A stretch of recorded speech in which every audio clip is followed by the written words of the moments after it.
ഇവരൊക്കെ ജസ്റ്റിന്റെ കൂട്ടുകാരാ. എനിക്കറിയാം. സൂരജ് സച്ചിനും ഒരിക്കൽ ഞങ്ങളുടെ വീട്ടിൽ വന്നിട്ടുണ്ട്. മഹിമയല്ലേ? ജസ്റ്റിൻ നിങ്ങളുടെ ഫോട്ടോസൊക്കെ ഞങ്ങൾക്ക് അയച്ചു തരും. നിങ്ങളുടെ വിശേഷങ്ങളൊക്കെ ഞങ്ങളെ അറിയിക്കാറുണ്ട്.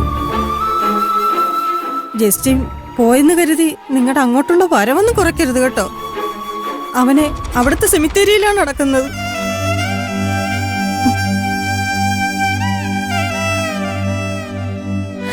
ഇടയ്ക്ക് നിങ്ങൾ കൂട്ടുകാരൊക്കെ കാണാൻ വന്നാൽ അവന് വലിയ സന്തോഷമാണ്.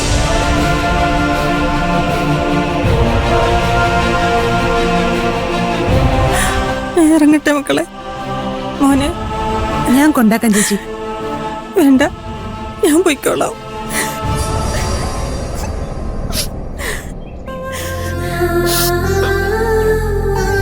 അമ്മയുടെ അവസ്ഥ കണ്ടിട്ട് സഹിക്കാൻ പറ്റുന്നില്ല. അവര് വളർത്തി വലുതാക്കിയ മകൻ നഷ്ടപ്പെട്ടതിന്റെ വിഷമം അവരെങ്ങനെയാണാവോ താങ്ങുന്നത്? താങ്ങാതെ വേറെ നിവൃത്തിയില്ലല്ലോ. അവർക്കൊരു പെൺകുട്ടി കൂടിയുണ്ട്. അവളുടെ കാര്യം കൂടി നോക്കണ്ടേ? ജസ്റ്റിന്റെ അമ്മയെ കൊണ്ട് ഒറ്റയ്ക്ക് അവളുടെ എല്ലാ കാര്യങ്ങളും നോക്കി നടത്താൻ പറ്റുമോ? ജസ്റ്റിന്റെ കുടുംബത്തിന് എന്തെങ്കിലും നഷ്ടപരിഹാരം കിട്ടില്ലേ ഡോക്ടർ? സംസ്ഥാന സർക്കാർ 2 ലക്ഷം രൂപയുടെ നഷ്ടപരിഹാരം പ്രഖ്യാപിച്ചിട്ടുണ്ട്. അതുകൊണ്ട് ആ കുടുംബത്തിന്റെ പ്രശ്നങ്ങളൊന്നും തീരാൻ പോകുന്നില്ല. അതാർക്കാ അറിയാൻ വയ്യാത്തത്? സർക്കാരിന് ഇത്ര തന്നെ കിട്ടിയത് ഭാഗ്യം. അങ്ങനെ കിട്ടിയത് മതിയെന്നും പറഞ്ഞു പോവാൻ നിന്ന ജസ്റ്റിന്റെ കുടുംബത്തിന് അറിയിച്ച നഷ്ടപരിഹാരം കിട്ടില്ല. നമ്മുടെ കൺമുൻപിൽ ജസ്റ്റിന്റെ കുടുംബം കഷ്ടപ്പെടുന്നത് കാണാൻ നിങ്ങൾക്ക് പറ്റുമോ? ഞങ്ങൾക്ക് ബുദ്ധിമുട്ടുണ്ട് മഹിമേ.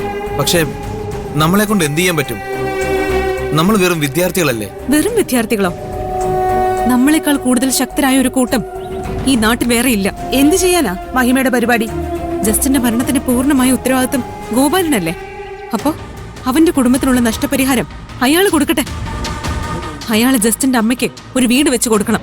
അതുപോലെ അവന്റെ പെങ്ങളുടെ പഠിപ്പിന്റെ മുഴുവൻ ചെലവും അയാൾ ഏറ്റെടുക്കണം. ഇതുവരെ നടക്കുന്ന കാര്യമാണോടി? നമ്മൾ ഒറ്റക്കെട്ടായി നിന്ന ആഗ്രഹിക്കുന്നത് എന്തും നടത്തിയെടുക്കാൻ പറ്റും. നമ്മൾ ഗോപാലിനെതിരെ ശക്തമായ ഒരു പ്രതിഷേധം നടത്തിയ അയാൾക്ക് പ്രതികരിക്കാതിരിക്കാൻ പറ്റില്ല. മാധ്യമങ്ങൾ നമ്മളെ അനുകൂലിച്ച് സംസാരിക്കാൻ തുടങ്ങിയ അയാൾക്ക് നമ്മളെ അനുനയിപ്പിക്കുന്ന തരത്തിൽ ഒരു തീരുമാനം എടുക്കാതെ പറ്റില്ല. മഹിമ പറഞ്ഞതിലും കാര്യമുണ്ട്. നിങ്ങൾ ഈ രാജ്യത്തിന്റെ ഭാവി തലമുറയാണ്. നിങ്ങൾ നന്നായി പഠിക്കണമെന്ന് അധ്യാപകരെന്ന നിലയ്ക്ക് ഞങ്ങൾ ആഗ്രഹിക്കുന്നുണ്ട്. പക്ഷെ അതോടൊപ്പം നിങ്ങൾ പ്രതികരണശേഷിയുള്ള ഒരു തലമുറയാവണം. നമ്മുടെ കൂട്ടത്തിലുള്ള ഒരുത്തൻ മരിച്ചിട്ട് നമ്മൾ പ്രതികരിച്ചില്ലെങ്കിൽ പിന്നെ മനുഷ്യരാണെന്നും പറഞ്ഞ് ജീവിച്ചിട്ട് കാര്യമില്ല. ജസ്റ്റിൻ മരിക്കാൻ കാരണക്കാരൻ ആ ഗോപാലനാണെന്ന് നമുക്ക് എല്ലാവർക്കും അറിയാം. എന്നിട്ടും നിയമം വഴി അയാളെ ശിക്ഷിക്കാൻ പറ്റാത്തതുകൊണ്ട് നമ്മൾ മിണ്ടാതിരിക്കുക. പക്ഷെ ഈ നഷ്ടപരിഹാരം നമ്മൾ ജസ്റ്റിന്റെ കുടുംബത്തിന് വാങ്ങിക്കൊടുക്കും. അത്രയെങ്കിലും നമ്മൾ ആ കുടുംബത്തിന് വേണ്ടി ചെയ്യണം. നീ പറഞ്ഞ പോലെ തന്നെ നമുക്ക് പ്രതിഷേധം നടത്താം. ആളെ കൂട്ടുന്ന കാര്യം ഞാൻ ഏറ്റു. കോളേജിൽ നിന്നുള്ള പെർമിഷൻ ഞാൻ വാങ്ങിത്തരാം. ബാക്കി കാര്യങ്ങൾ നിങ്ങൾ നോക്കിക്കോളൂ. പ്ലക്കാർഡുകളൊക്കെ ഞങ്ങൾ റെഡി ആയിക്കോളാം. നീ ഞങ്ങളെ മുന്നിൽ നയിച്ചാൽ മാത്രം മതി.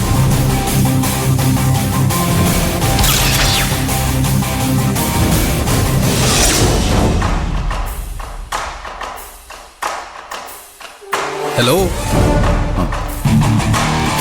എടാ നീയോ? ഇതാ കുറച്ച് ഫ്രൂട്ട്സാ. നീ ഇപ്പൊ എന്തിനാ ഇങ്ങോട്ട് വന്നേ? നമ്മൾ ഒരുമിച്ച് ആരെങ്കിലും കണ്ട ആകെ പ്രശ്നമാവും. ആരെങ്കിലും അല്ല, ഗിരി അറിഞ്ഞാലാണ് ഗോപാൽജിക്ക് പ്രശ്നം. ഗോപാൽജി എന്തിനാ ഗിരി ഇത്രയും പേടിക്കുന്നേ? പേടിക്കേണ്ടവരെ പേടിക്കണം മോനെ. അത് ബുദ്ധിയുടെ ലക്ഷണമാണ്. ശരി, എങ്ങാനും ഗിരി അറിഞ്ഞാൽ തന്നെ ഞാൻ വന്നത് ഗോപാൽജിയെ ഭീഷണിപ്പെടുത്താനാണെന്ന് പറഞ്ഞാൽ മതി. ആ മണ്ടൻ അത് വിശ്വസിച്ചോളൂ. ഗോപാൽജിക്ക് അറ്റാക്ക് വന്ന ആശുപത്രിയിലാണെന്ന് അറിഞ്ഞപ്പോൾ ഞാൻ ആദ്യം വിചാരിച്ചത് കഴിഞ്ഞ തവണത്തെ പോലെ അഭിനയമാണെന്നാണ്. പിന്നെയല്ലേ മനസ്സിലായത് ഒറിജിനലാണെന്ന്.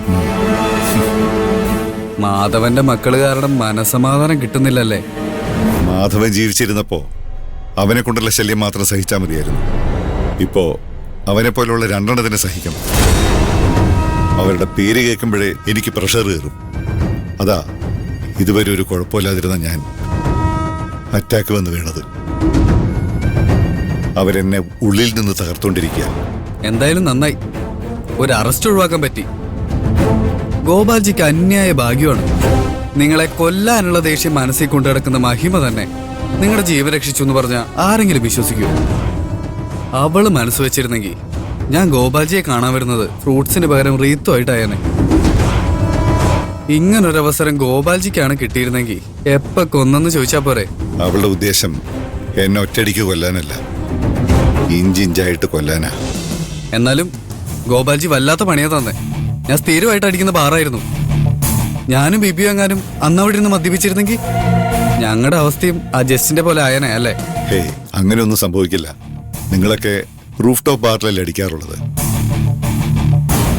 അവിടെയൊന്നും ഇങ്ങനത്തെ ചാത്ത സാധനം കൊടുക്കില്ല.